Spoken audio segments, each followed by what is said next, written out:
This is the second video in a series of 4 we filmed at Stalon's factory in Lapland. In this video we will take a look on how you can choose the right silencer for you, your caliber and the way you hunt. In the first video we learned more about Stalon's history and how they produce their silencer. In the third episode we will learn more about accessories and open sight and stuff you can put on your silencer. And in the fourth episode Daniel will walk us through how you maintain your silencer for daily care and also a little more long-term and every now and then maintenance.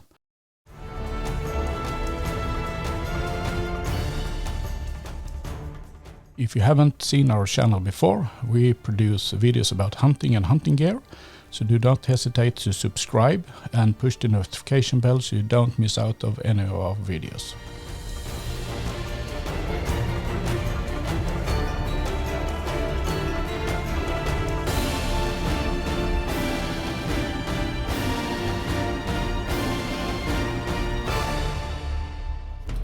One of the questions I get the most when I put up a video about silencer or my hunting equipment, then a hunter can email me or send in the chat asking me what silencer do you recommend?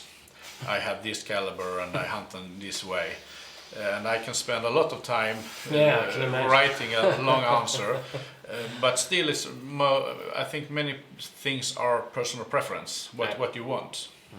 But if you should say something about your range of products and also some guidance on how to think when you're choosing a caliber, where will we begin? Okay, so as you said, it's actually I mean, your needs is the actual beginning. Yeah.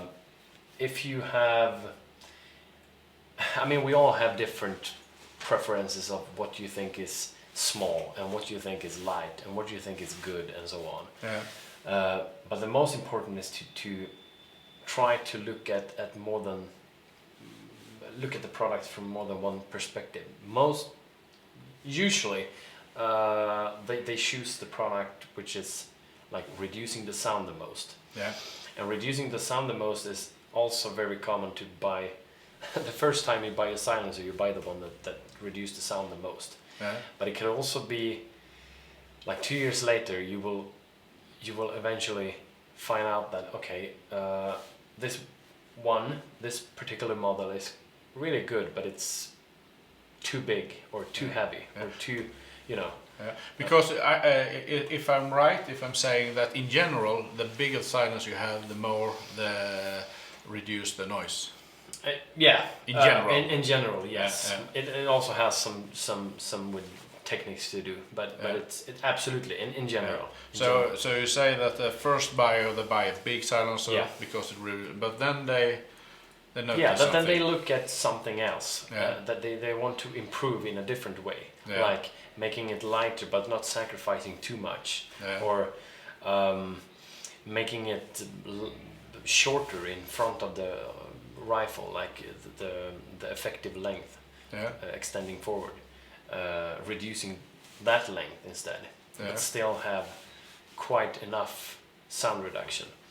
And then we can talk about which model it suits you, more or less. Because also it's about the balance on your rifle. Absolutely. And that it's a big difference if you're shooting like a driven hunt running game or you're just stalking or sitting with a bipod on shooting range or something. Yeah. So you can also say that in general, let's compare those two. Let's say those two, just to compare the like extreme cases. Yeah. So this is the complete opposite to each other. This one has the short extension, so the rifle actually ends here. Yeah. So it's telescopic. So this piece is actually covers the barrel.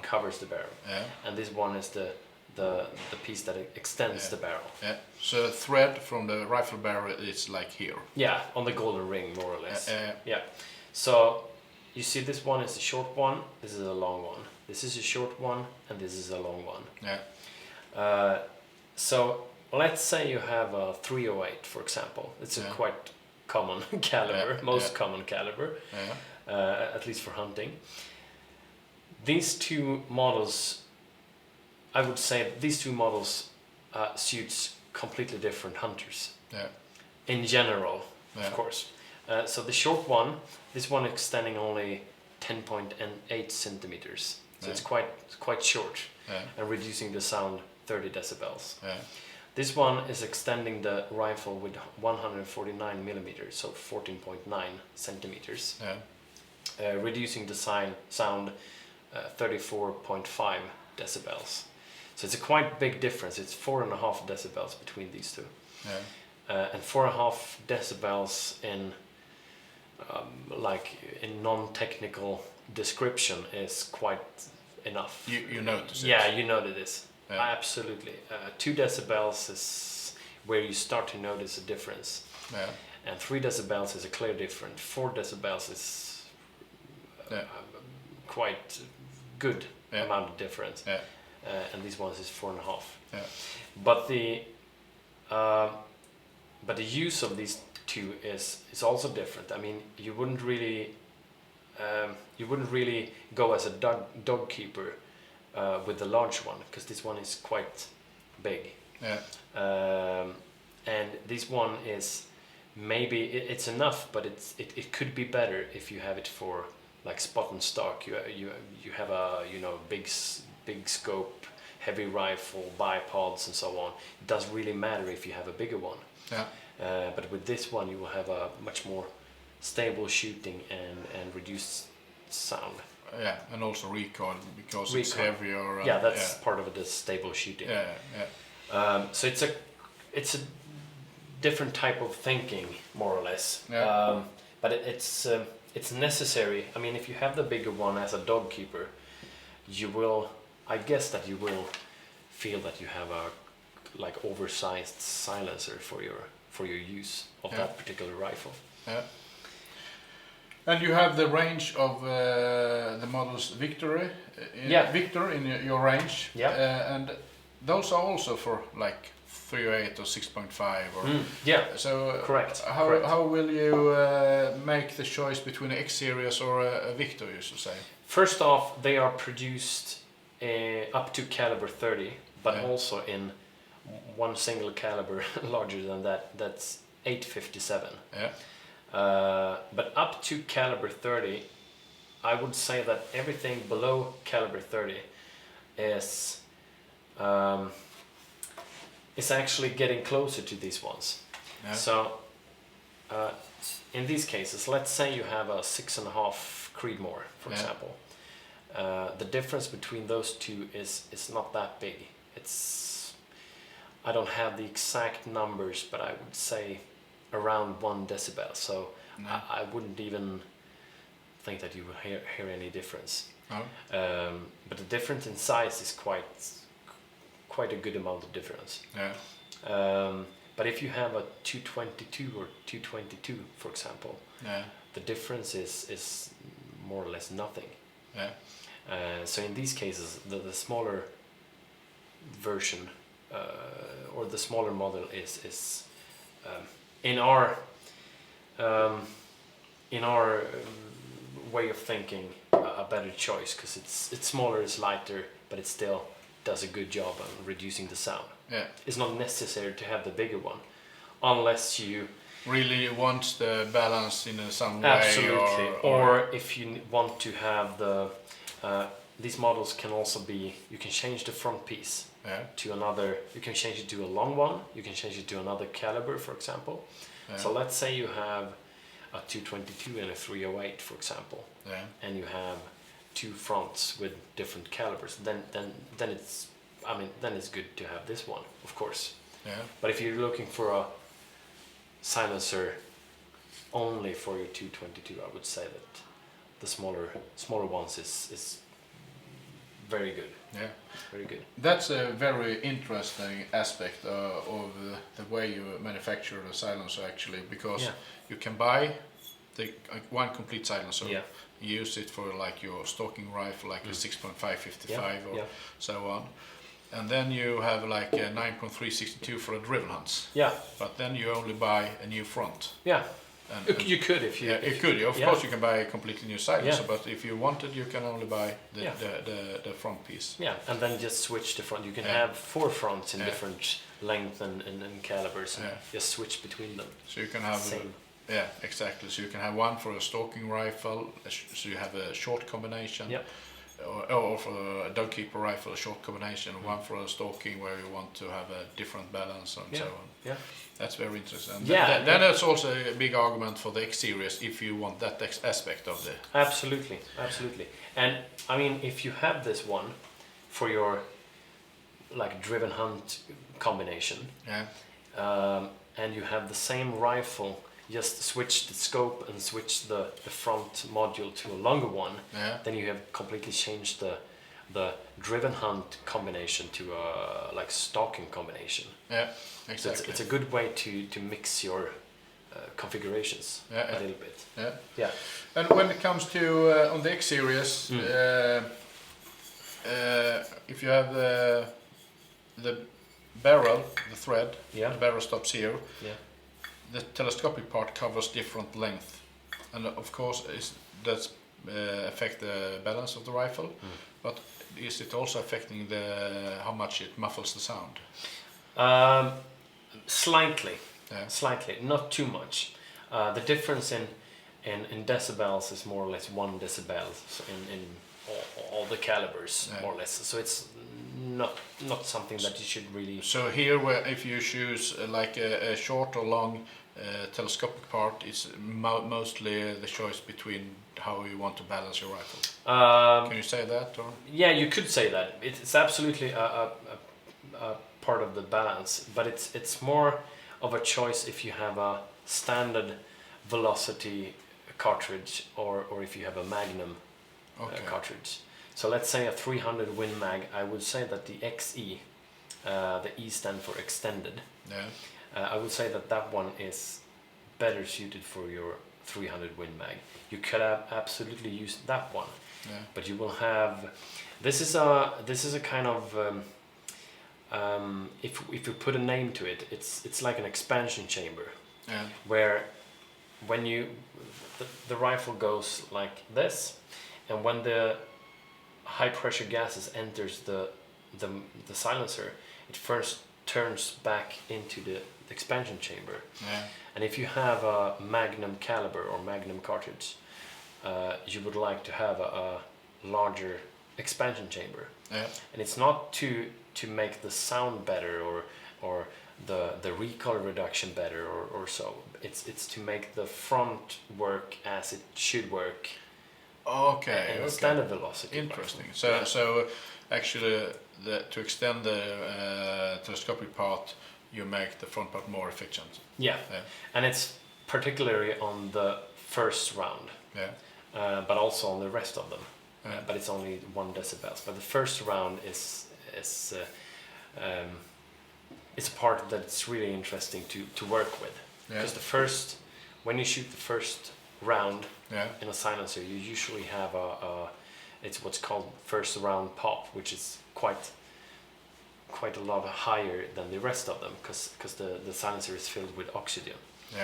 And to have the larger back piece, you will have more of the propellant gases stored in the expansion chamber. So it's a quite technical description, but I guess you understand pieces of it. And when it comes to the rimfires, the small ones. So this is for like 17 HMR, 22 LR, and so on. So only rimfire cartridges. And are these telescopic as well, or is it just building in front of the rifle? It's only front mounted. So the threads goes like here. So it's only extending forward, nothing backwards. And same goes for that one. The difference between those two is, you see the difference in diameter is obvious. It's 36 millimeter in diameter, and that one is 30 millimeter. But they are also constructed in different ways. This one have steel thread and more of a heavy duty piece of product. This is more for the standard calibers, like 22 LR, even for 17 HMR. And this one is actually better than that one for standard velocity, like 22 LR and 17 HMR. But as far as you go for 22 Magnum or 22 Hornet, for example, you need to have that one.